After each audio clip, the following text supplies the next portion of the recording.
I feel very thirsty. Let's go to the kitchen and get some water to drink.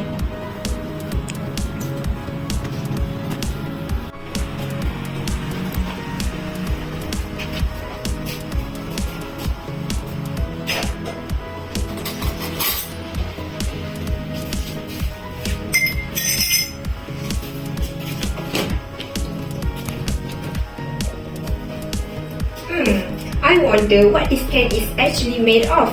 It seems so strong, yet lightweight. Aha! Let's ask Teacher IZZAH about this.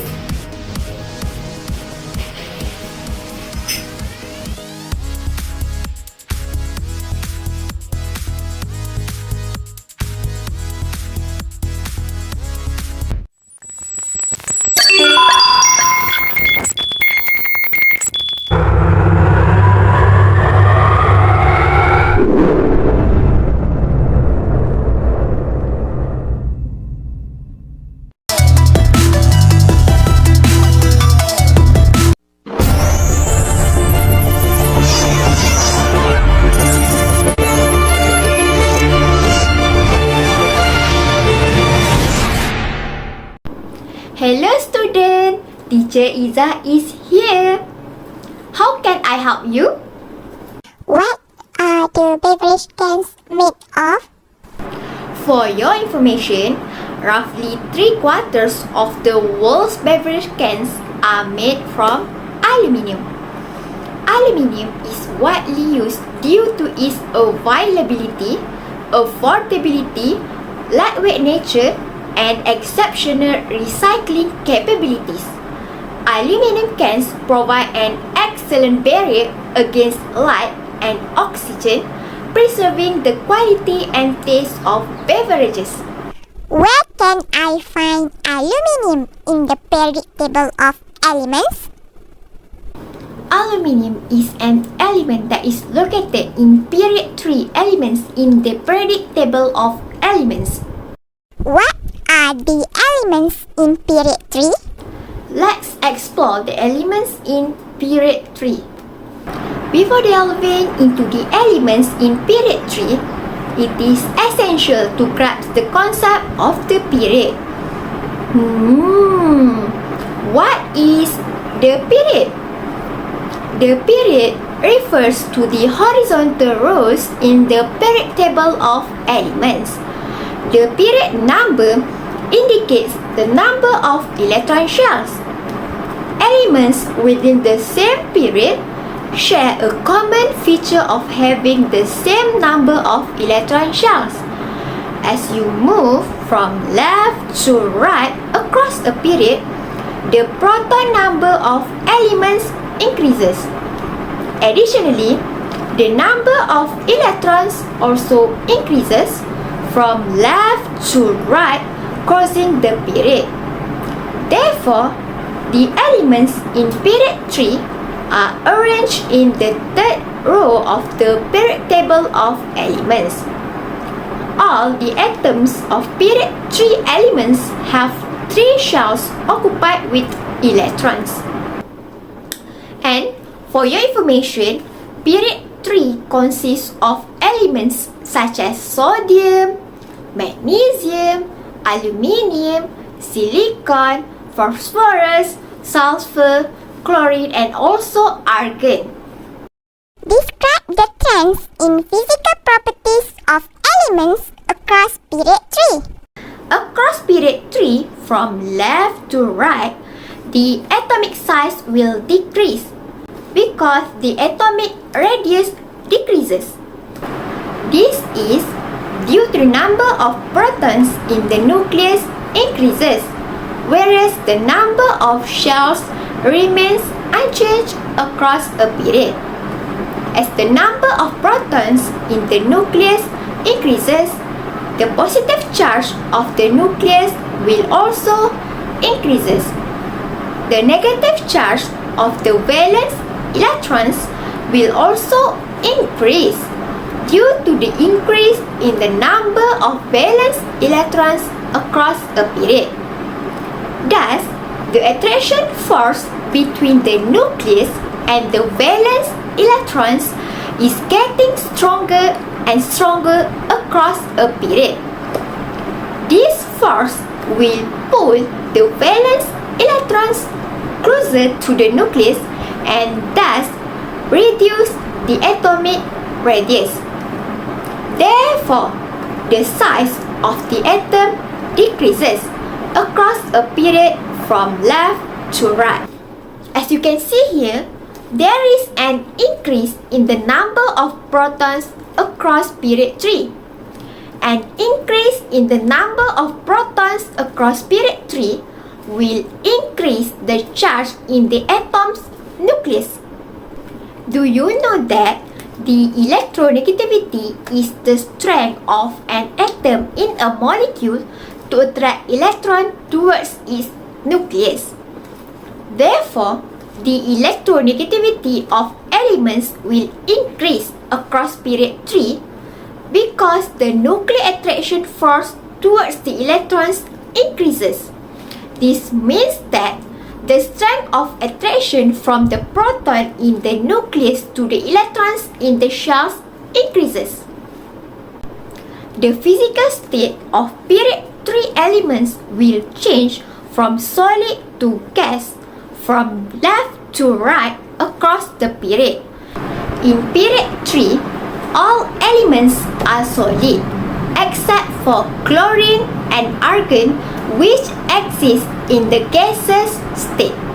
The same goes to metal elements, semi-metal elements, and non-metal elements. Sodium, magnesium, and aluminium are metal elements. Metal elements are good conductors of electricity. Next, silicon is a semi-metal element or metalloid, while phosphorus, sulfur, chlorine, and argon are non-metal elements. Non-metal elements cannot conduct electricity. Silicon is a semi-metal element or metalloid. Describe briefly the uses of semi-metals. Semi-metallic elements or metalloid have both properties of metals and non-metals. These elements are weak conductors of electricity. However, metalloids are good electrical conductors at high temperature.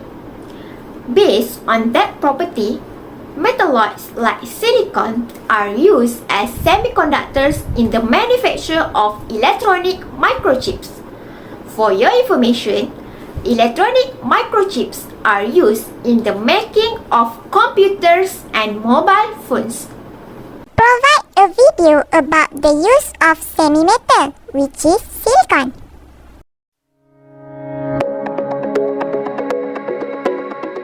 This microchip can take up to 26 weeks to make.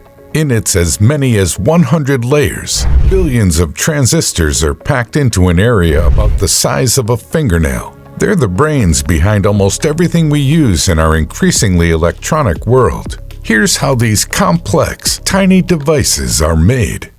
The process begins with silicon-rich sand. Why silicon? Silicon is a semiconductor. It's the sweet spot between an insulator and a pure conductor. That means its properties such as its conductivity can be altered by adding impurities or doping to meet the needs of different electronic devices. This also allows us to control the electrical signals that pass through. Describe the changes in chemical properties of the oxides of elements across period 3. Going across period 3, the properties of oxide change from basic oxides to amphoteric oxide and then to acidic oxide. Group 1 and 2 elements, which are sodium and magnesium, form metal oxides that are basic. When dissolved in water, both basic oxides will produce alkaline solutions. Basic oxide, which is a metal oxide, also can react with acid to form salt and water. Meanwhile, aluminium forms metal oxide that is amphoteric in property. Aluminum oxide reacts with both acid and alkali to form salt and water. Lastly, elements from groups 14, 15, 16 and 17 form non-metal oxides that are acidic in property. When dissolved in water, oxides of elements from these groups will produce acidic solutions. Acidic oxide, which is a non-metal oxide, will also react with alkali to form salt and water.